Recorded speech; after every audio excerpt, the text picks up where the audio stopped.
Welcome to the America 20XY Week in Review. Today is Saturday, January the 2nd, 2010. I am your host, Andrew Steele.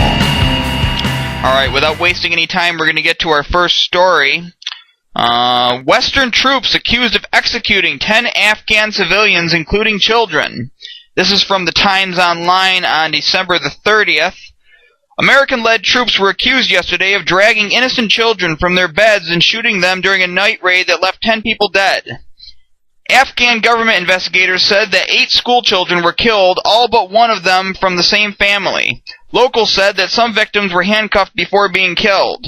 Western military sources said that the dead were all part of an Afghan terrorist cell, responsible for manufacturing improvised explosive devices which have claimed the lives of countless soldiers and civilians.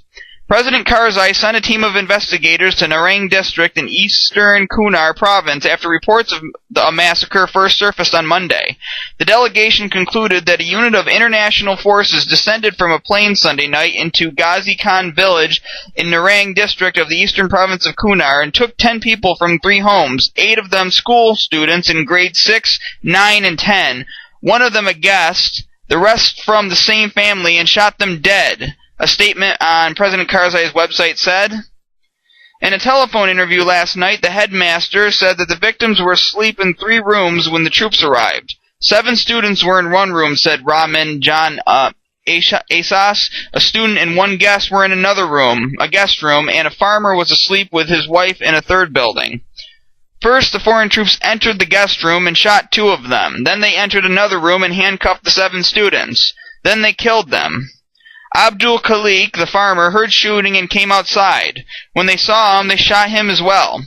He was outside, that's why his wife wasn't killed. A local elder, Jan Mohammed, said that 3 boys were killed in 1 room and 5 were handcuffed before they were shot. I saw their school books covered in blood, he said. The investigation found that 8 of the victims were aged from 11 to 17. The guest was a shepherd boy, 12, called Samir Gul, the headmaster said.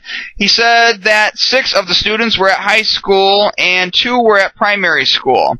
He said that all the students were his nephews. And then on the top of that, we have an article from antiwar.com the next day on December 31st, written by Jason Ditz. Afghan government calls on NATO to hand over those responsible for Kunar killings.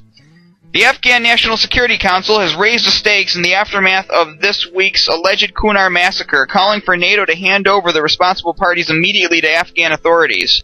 NATO continues to change its story on Tuesday morning's pre-dawn raid in the Kunar province, which killed 10 Afghan civilians, 8 of them children, and has led to massive protests against the international military effort.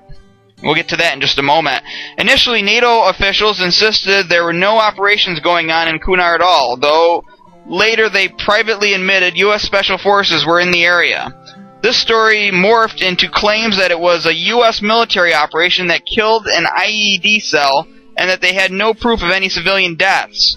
Now NATO says the operation was not military in nature, but rather a sanctioned operation conducted by non-military Americans, and that the children were all killed in self-defense. Whether non-military Americans entails contractors like Blackwater or CIA agents, as were attacked yesterday in Khost, remains to be seen. It is clear, however, that there is more than meets the eye to these killings, which locals insist involved the killers dragging the children out of bed and even handcuffing some of them before shooting them. Now, in response to this, we have an article from the AFP on 12/30/09. Afghans burn Obama effigy over civilian deaths. Protesters took to the streets in Afghanistan on Wednesday, burning an effigy of the U.S. president and shouting "Death to Obama" to slam civilian deaths during Western military operations.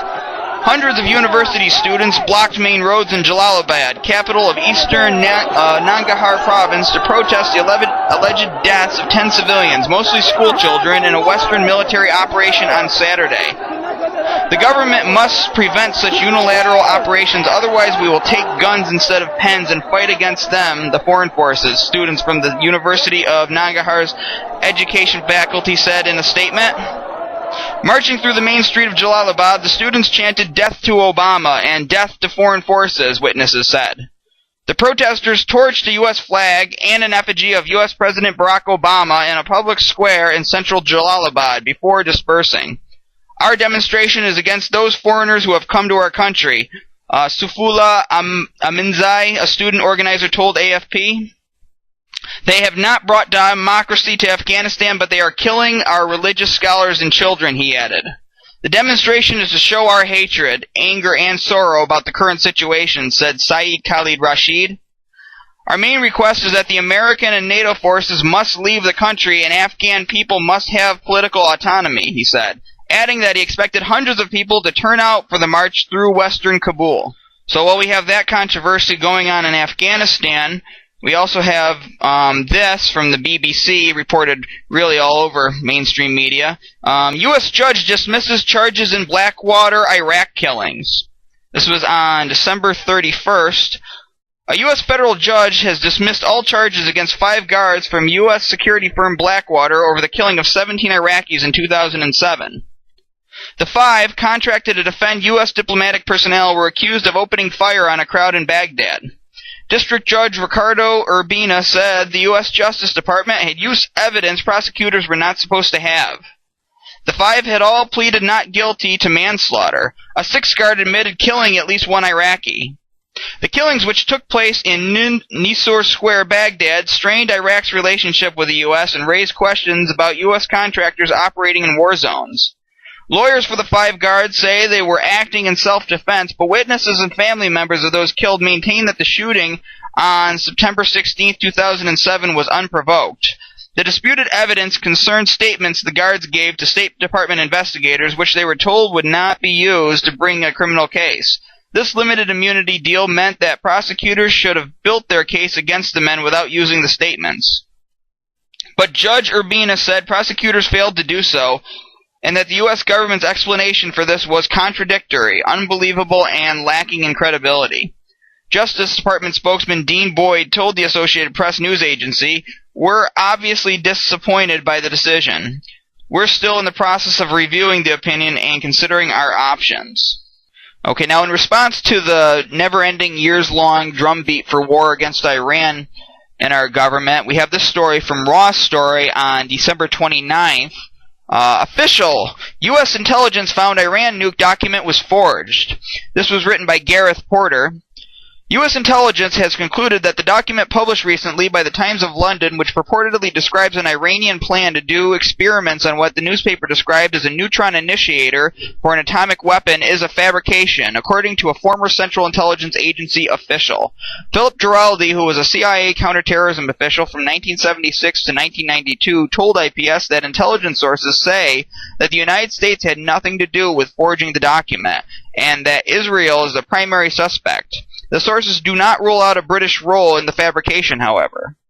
The Times of London story, published December 14th, did not identify the sources of the document, but it quoted an Asian intelligence source, a term some news media have used for Israeli intelligence officials, as confirming that his government believes Iran was working on a neutron initiator as recently as 2007. The story of the purported Iranian document prompted a new round of expressions of U.S. and European support for tougher sanctions against Iran and reminders of Israel's threats to attack Iranian nuclear program targets if diplomacy fails. U.S. news media reporting has left the impression that U.S. intelligence analysts have not made up their mind about the document's authenticity, although it has been widely reported that they have now had a full year to assess the issue. Giraldi's intelligence sources did not reveal all the reasons that led analysts to conclude that the purported Iran document had been fabricated by a foreign intelligence agency, but their suspicions of fraud were prompted in part by the source of the story, according to Giraldi. The Rupert Murdoch chain has been used extensively to publish false intelligence from the Israelis and occasionally from the British government, Giraldi said. Now,